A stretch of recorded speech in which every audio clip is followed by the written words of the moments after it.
ये ऐसा दरिंदों का माहौल तैयार होगा कि फिर लोग 8-8 साल की मासूम बच्चियों को भी नहीं छोड़ेंगे। 8-8 साल की मासूम बच्चियों के साथ भी फिर रेप होगा।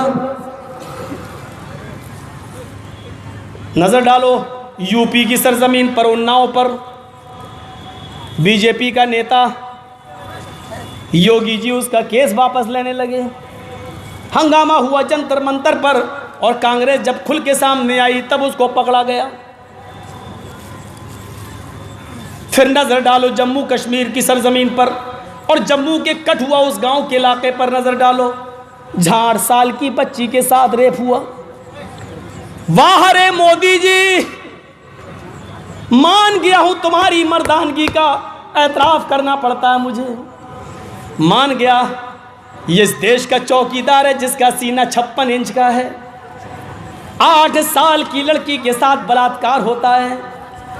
4-4 दरिंदे उसकी इज्जत और असमत को लूटते हैं। बार बार ड्रग्स दिया जाता है और बार बार उसको बेहोश किया जाता है। 8 दिन तक उसके साथ सामूहिक बलात्कार किया जाता है। रेडियो पर और टेलीविजन पर छोटी छोटी सी बातें, मन की बातों के नाम से बयान करने वाला, मन की बातों को भी उजागर करने वाला, इतना बड़ा देश का चौकीदार, इतना बड़ा कांड हो जाने के बाद एक लाइन ट्वीट नहीं कर सका। एक लाइन ट्वीट करके दुख का इजहार नहीं कर सका। एक लाइन ट्वीट नहीं कर पाया। यह नहीं कह सका कि बलात्कारियों को सजा मिलेगी, नहीं कह पाया। यह है इस देश का मर्द चौकीदार जिसने नारा लगाया बेटी पढ़ाओ देश बचाओ, जिसने नारा दिया बेटी बचाओ देश बचाओ, जिसने नारा दिया मोदी जी क्या कठुआ की वो 8 साल की बच्ची इस देश की बेटी नहीं थी? फिर आपने दुख का इजहार क्यों नहीं किया? इसलिए नहीं किया क्योंकि उसका नाम आसिफा था। अगर उसी का नाम निर्मला होता, उसी का नाम निर्भया होता, उसी का नाम कमलावती होता, उसी का नाम पार्वती होता तो आज सब कुछ होता। आसिफा थी इसलिए एक ट्वीट भी तुम नहीं कर सके हो। ये इस देश का चौकीदार है, ये इस देश का चौकीदार है। मीडिया वालों, तुम्हारे कलम में ताकत है तो लिखो। तुम्हें तो गांधी छाप नोट मिल जाते हैं, इसीलिए कहते हो हर हर मोदी, घर घर मोदी। लिखो इस आसिफा के रेप के बलात्कार के मुजरिम तुम भी हो। जितना गुनाह और पाप उन मुजरिमों को मिलेगा उसके भागीदार तुम भी हो। आसिफा के बलात्कारियों को और मुजरिमों को इसलिए बचाया जा रहा है क्योंकि मंदिर के एक पुजारी के बेटे ने उसके साथ बलात्कार किया है और उसमें मंदिर का एक पुजारी भी शामिल है। लिखो वो आसिफा अपने घोड़े को चारा खिलाने के लिए जाती है और उसको मंदिर के पुजारी का बेटा पकड़ता है। वो बेचारी भागती है लेकिन 8 साल की बच्ची के पैर कितने बड़े होंगे, वो भाग नहीं सकी, पकड़ ली गई, उसको दबोच लिया गया। फोन करके उसने अपने साथी को भी बुला लिया। वो साथी एक और साथी को भी लेकर आ गया।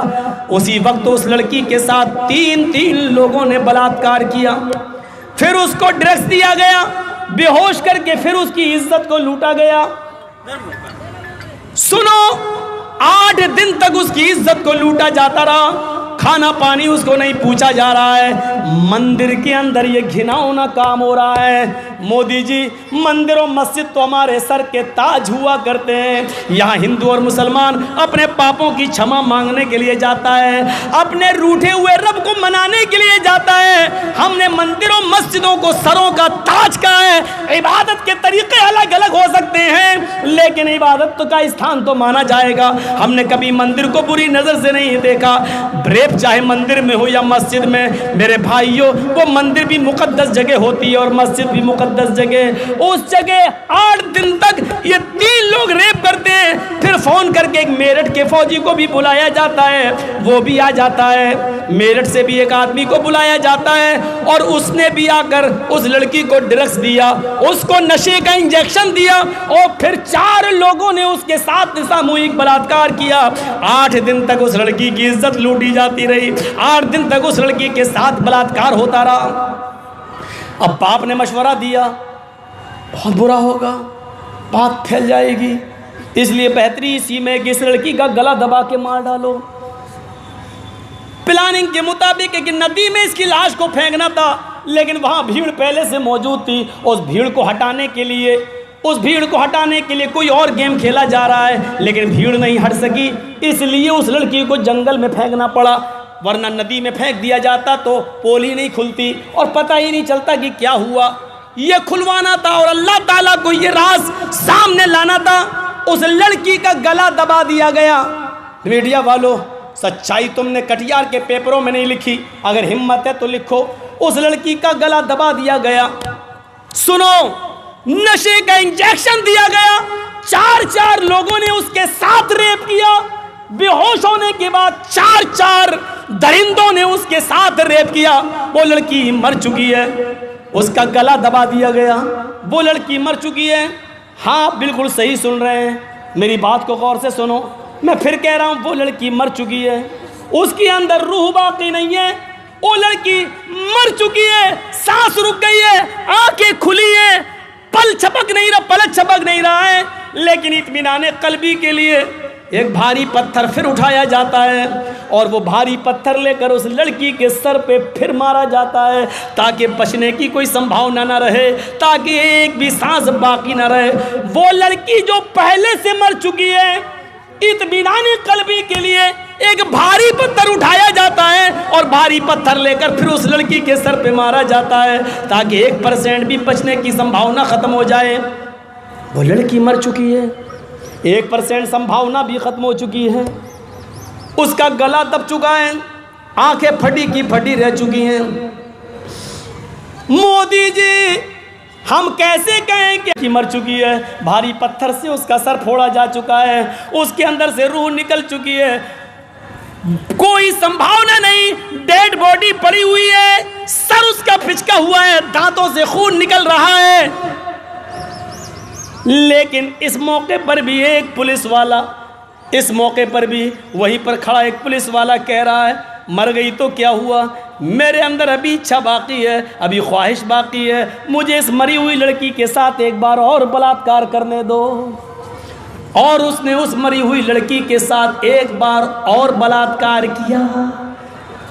ये सब मंदिर में हो रहा है। क्राइम ब्रांच चार्जशीट में ये सब लिखता है।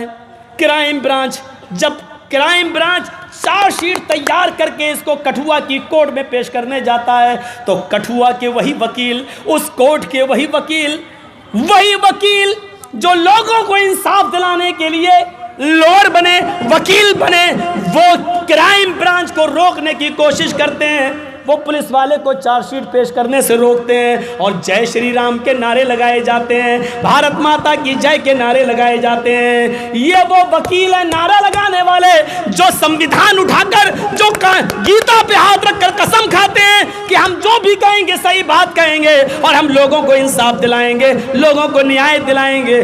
वो इन पुजारियों को बचाने के लिए जय श्री राम के नारे लगा रहे हैं। ये कौन सा जय श्री राम का नारा था? ये भारत माता की जय का नारा लगा कर तुम इस भारत को शर्मिंदा कर रहे हो या इसका नाम रोशन कर रहे हो? मीडिया वालों, ये मुल्ला मौलवी बोले या ना बोले, ये कोई बोले या ना बोले, रब्बे काबा की कसम मैं बोलता रहूँगा। मुझे जेल जाने की आदत हो गई है, मुझे प्रैक्टिस भी हो गई है। अब तो जाता हूँ तो लोगों से कहता भी हूँ कि मैं ससुराल आ गया हूँ, मुझे कोई फ़र्क नहीं पड़ता, क्योंकि जेल में जाने के बाद भी मुझे नमाज ही पढ़ाना पड़ती है, खुतबा ही देना पड़ता है। ये काम ही जब करना है तो हम किसी भी जगह कर सकते हैं। मेरे प्यारे साथियों, मैंने जो कहना था, जिंदगी गुजार रहे हैं। मोदी जी, इतना बड़ा कांड हो जाने के बाद भी आपने एक ट्वीट नहीं किया है। अब हमें इस देश की सर्वोच्च अदालत से इंसाफ की उम्मीद है। सुप्रीम कोर्ट के ऊपर जजेस की निगाहें लगी हुई हैं। देखता हूँ इस लड़की के बलात्कारियों को और इसको जान से मारने वालों को कौन सी सजा मिलती है। निर्भया के कातिलों को फांसी की सजा मिली है। जब बालिग लड़की को मारने और रेप के जुर्म में उन लोगों को फांसी की सजा मिली है। ये तो नाबालिग थी, ये तो 8 साल की छोटी बच्ची थी और इसके साथ तो सामूहिक बलात्कार हो रहा है और मार दिया जाता है, उसको कत्ल कर दिया जाता है और मरने के बाद भी इसके साथ रेप किया जाता है। मोदी जी, मुझे आपकी इस कोर्ट से उम्मीद है, मेरी नजरें हैं, देखना है मुझे कि कौन सी सजा मिलती है इन मुजरिमों को। मुझे इस देश के संविधान पे भरोसा है, मुझे इस देश के कानून पे भरोसा है। बीजेपी बचाने की कोशिश कर रही है पुजारियों को, इन मलखंड लोगों को, लेकिन मुझे सर्वोच्च अदालत से फैसले की उम्मीद है। मुझे उम्मीद है कि इंशाअल्लाह इस लड़की को इंसाफ मिलेगा। मुझे उम्मीद है कि इन बलात्कारियों को फांसी के फंदे पे लटकाया जाएगा। इस देश की बेटी को बचाने का नारा उस वक्त सच्चा होगा मोदी जी तुम्हारा, जब इन बलात्कारियों को हैंग कर दिया जाए, इनको तख्ते-ए-तार पर लटका दिया जाए, इनको फांसी की सजा दे दी जाए, तब हम मानेंगे कि हाँ, बेटी बचाओ देश बचाओ, तब तुम्हारा नारा सच्चा है। वरना तो मैं ये समझूंगा एक मखसूस और एक विशेष समुदाय के लोगों के साथ तुम्हारा जुल्म और ज़्यादती होती चली आ रही है। अल्हम्दुलिल्लाह उस लड़की का केस एक हिंदू वकील, एक लेडी ने लिया है, बिना पैसों के लिया है, कहा मुझे कोई फीस नहीं चाहिए और मुझे इस लड़की के कातिलों को और रेपिस्टों को फांसी के फंदे पर लटकवाना है। उस हिंदू वकील की अज़मत को मैं सलाम करता हूँ, उस लेडी वकील की, लेडी एडवोकेट की अज़मत को मैं सलाम करता हूँ। यही तो हमारे देश की खूबसूरती है। आज भी इस मुल्क के अंदर ऐसे लोग मौजूद हैं कि हिंदू को तकलीफ़ होती है, दर्द पहुँचता है तो तकलीफ़ मुसलमानों को होती है, और कोई मुसलमान मारा जाता है तो उसका दर्द हिंदुओं को भी होता है। यही तो हमें देश चाहिए मोदी जी, हमें ऐसा मुल्क चाहिए। अगर आतंकवादी घटना में कोई एक मुसलमान मारा जाए तो पूरे देश के हिंदुओं को उसका दर्द हो, और कोई एक हिंदू मारा जाए तो पूरे देश के मुसलमानों को उसका दर्द हो। हमें ऐसा मुल्क चाहिए, ऐसा देश चाहिए जो हिंदू और मुसलमान सबको साथ में लेके चले। इस देश की 2 आंखें, एक हिंदू और एक मुसलमान, आप एक को निकालोगे तो पूरी दुनिया भारत को काना कहेगी। इस देश के 2 हाथ हैं, एक हिंदू एक मुसलमान, एक को मोदी जी तोड़ोगे तो दुनिया पूरे भारत को लूला कहेगी। इस देश के 2 पैर हैं, एक हिंदू और एक मुसलमान, अगर एक पैर को काटोगे तो दुनिया पूरी दुनिया इस देश को लंगड़ा कहेगी। मोदी जी, इस देश को लंगड़ा, लूला, काना होने से बचा लो। इस देश को दोनों आंखों के साथ दुनिया के सामने पेश करो, दोनों हाथों वाला पेश करो, दोनों पैरों वाला पेश करो, और ये तभी पेश कर सकते हो जब हिंदू और मुसलमान दोनों को साथ लेकर चलोगे। हिंदू को तकलीफ़ हो तो दर्द मुसलमान को हो, मुसलमान को तकलीफ़ हो तो दर्द हिंदू को हो। जब तक ऐसा माहौल नहीं बनाओगे, क्या हो रहा है, ये क्या है ये सब मेरे भाइयों? ये नौटंकी नहीं तो और क्या है? बिहार में सरकार बदलती है और एक झूठा और एक गद्दार इंसान अपने मनहज और अपने उसूल से गद्दारी करके दूसरे के खेमे में चला जाता है, और फिर उसके बाद आते ही हिंदू मुस्लिम लड़ाने की कार्रवाइयां शुरू हो जाती हैं। क्यों? जहां तुम्हारी सरकार आती है वहां तुम्हारे गुंडे सारे के सारे सरों पे चढ़ जाते हैं। देख लो, जितने भी आज बलात्कार में पकड़े गए जा रहे हैं, ये सिर्फ बीजेपी के विधायक हैं। उन्नाव में देख लो बीजेपी के, कठुआ में देख लो, इन सब का ताल्लुक बीजेपी से। ये जितने भी रेपिस्ट पकड़े गए हैं, आसाराम बाबू बीजेपी से, राम रहीम बीजेपी से, ये तमाम लोगों का कॉन्टैक्ट और ताल्लुक बीजेपी क्यों है? इनका ताल्लुक भारतीय जनता पार्टी से क्यों है? क्या इसको भारतीय रेपिस्ट पार्टी नाम रख दिया जाए? भारतीय बलात्कार पार्टी नाम रख दिया जाए? मोदी जी, तुम्हें दर्द नहीं होगा। उन्नाव में उस लड़की जिसके साथ बलात्कार हुआ, और योगी जी उसका केस वापस ले रहे हैं, यूपी सरकार उसका केस वापस ले रही। दोनों जगह तो रड़ुओं की सरकारें हैं। मोदी जी रड़ुआ हैं, कोई बच्चा नहीं है, बीवी तक नहीं है, योगी की भी बीवी नहीं है। अरे इनकी बहन बेटी होती तो इनको पता चलता कि बलात्कार का दर्द क्या होता है। अगर किसी की बेटी के साथ ये मामला होता तब पता चलता कि बेटी का दर्द क्या है। ये बेटी का दर्द मोदी जी क्या जाने, ये बेटी के साथ बलात्कार की तकलीफ योगी जी क्या जाने। योगी जी के ऊपर तो वैसे ही मर्डर और बलात्कार के 20 केस लगे हुए हैं। ये तो हुकूमत है बेचारों की जो बचे हुए हैं, हुकूमत गई तो फिर शिकंजा इनके ऊपर आ जाएगा। मेरे भाइयों, इतनी सी बात थी मुझे राजनीति की तरफ नहीं जाना चाहिए था, लेकिन दर्द होता है कि जब ये लोग अपने अंदर सुधार पैदा कर लें तो फिर मामला क्यों ये सुधर जाएं।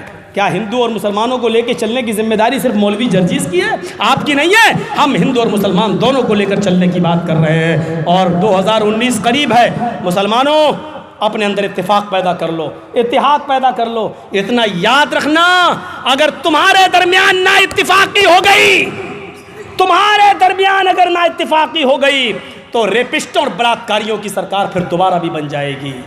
आसिफा जैसे केस फिर होंगे, बलात्कार फिर होगा, कटर और मर्डर फिर होगा, अखलाक जैसे लोग फिर पैदा मारे जाएंगे। गौ रक्षा के नाम पर फिर इंसानों का और मुसलमानों का खून होगा और इसके जिम्मेदार तुम्हारी ना इत्तेफाकी होगी और तुम्हारा इंतशार होगा। इतनी सी बात मुझे कहना थी। 3:45 बज गए हैं, फजर का बिल्कुल वक्त हो चुका है। मेरे प्यारे साथियों, इतनी सी बात मुझे आपके सामने रखना थी। इत्तेफाक और इत्तेहाद का एक प्लेटफार्म मैं तुम्हें दे के जा रहा हूँ। अपने अंदर इत्तेफाक पैदा कर लो और ये तय कर लो कि 2019 के अंदर रेपिस्ट और बलात्कारियों की सरकार हम नहीं बनने देंगे। और हिंदू भाइयों के लिए हम दुआ करते हैं, अल्लाह तो उनको उनकी किताबें पढ़ने की तौफीक दे और उनको सत्य धर्म पर चलने की प्रेरणा दे, तौहीद पर कायम फरमा दे और मोहम्मद रसूलुल्लाह सल्लल्लाहु अलैहि वसल्लम की रिसालत को समझने की तौफीक अता फरमा। वमा अलैना इल्लल बलागुल मुबीन व आखिरु दावाना अनिल हम्दुलिल्लाहि रब्बिल आलमीन। अस्सलामु अलैकुम व रहमतुल्लाहि व बरकातुहू।